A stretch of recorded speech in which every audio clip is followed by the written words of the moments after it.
Hi friends, tata இண்டிகாவில் bonnet ஓப்பனானு சொல்லி customer நம்ம கேரேஜுக்கு எடுத்து வந்தாங்க. செக் பண்ணி பார்த்ததில் பேனட் ஓப்பன் பண்ணுற லிவரே வந்து ரொம்ப ஃப்ரீயாக இருந்துச்சு. ஸோ நம்மளால் என்ன ஏதுன்னு செக் பண்ணி பார்த்ததில் பேனட் கேபிள் வந்து 2ஆக கட் ஆகிருந்துச்சு. அந்த பேனட் கேபிளுக்குள்ளே ரஸ்ட் ஏறி போய் கேபிள் வந்து ரொம்ப துரு பிடிச்சி கட் ஆகிருந்துச்சு. ஸோ நம்ம அதனால் ஒரு மைனஸை வச்சு பேனட் வந்து ஓப்பன் பண்ணியாச்சு.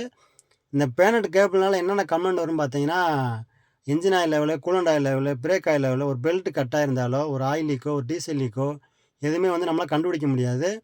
அதே மாதிரி இந்த இண்டிகா பொறுத்தளவுக்கும் ரேடியேட்டர் ஃபேன் பீஸ் போச்சுன்னா டோட்டல் வயரிங் வந்து பஸ்ட் ஆக்கி விட்டுரும். ஸோ நம்ம ஆரம்பத்திலே பார்த்தனால எந்த ஒரு விஷயம் பெருசாக ஆகாது. அதனால் நம்ம டாட்டா ஒரிஜினல் கேபிள் வாங்கி ஃபிட் பண்ணுறோம். அதே மாதிரி கேபிள் வந்து மாட்டிட்டு கரெக்டாக வேலை செய்யுதான்னு பார்த்துட்டு தான் செக் பண்ணி மாட்டணும். ஸோ நம்ம அதனால் கேபிளை வந்து கரெக்டான இதுக்கு அளவுக்கு எடுத்து வச்சுட்டு அந்த லாக்கை ஃபிட் பண்ணுறோம். கேபிள் வந்து ரொம்ப கவனமாக ஃபிட் பண்ணணும். ஸோ அது சரியாக மாட்டானாலும் கேபிள் வந்து இழுக்கிறப்போ வந்து வேலை செய்யாது. மறுபடியும் பேனட் வந்து லாக் ஆகிக்கிட்டு திறக்க ரொம்ப சிரமமாக இருக்கும். ஸோ நம்ம அதனால் கேபிளை மாட்டிட்டு அது வேலை செய்யுதான்னு பார்த்துட்டு தான் செக் பண்ணி பார்த்துட்டு தான் பேனட்டை வந்து போட்டுட்டு செக் பண்ணி பார்க்கணும். எல்லாமே ஃபஸ்ட் கிளாஸாக இருந்துச்சு. அதே மாதிரி ஆயில் லெவல், கூலண்ட் லெவல் எல்லாம் செக் பண்ணி பார்த்துட்டு கஸ்டமர்கிட்ட கொடுத்தேன். கஸ்டமர் சாட்டிஸ்ஃபைடாக இருந்தாங்க. இந்த வீடியோ பிடிச்சி நம்ம சேனல் லைக் பண்ணி ஃபாலோ பண்ணி வச்சுக்கோங்க. கார் சம்மந்தப்பட்ட நியூஸ்னால் கீழே நம்பருக்கு கால் பண்ணுங்கள். தேங்க்யூ.